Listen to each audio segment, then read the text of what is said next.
Dali lang.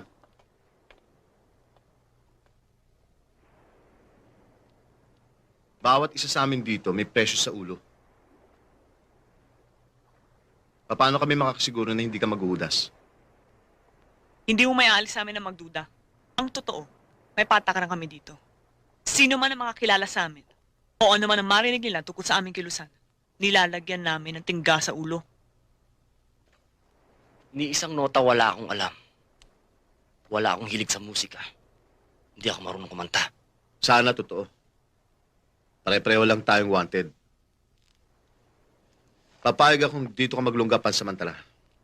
Kung may papangako mong habang nandito kayo magiging pipit-bingi ka. Lalaki ako. 2 bayag. 1 dila. Pag sinabi ko, ginagawa ko.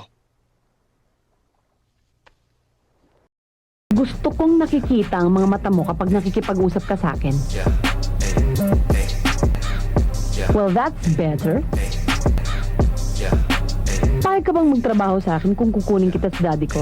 Kung ano ang gusto ni Don Gonzalo, yun ang masusunod. Pero may katahasan ng bayad sa akin. Oh, you really are something else, aren't you? Well, papasok na muna ako sa kwarto ko, Dad, because I need to take a shower. It's extremely hot. Magaling ang sagot mo. Bilib ako. Kaya ka nagpunta rito dahil sa utang ko, di ba? 20 mil. Oo, Don Gonzalo. Alam mo, malinis ka magtrabaho. Bilib ako sa'yo.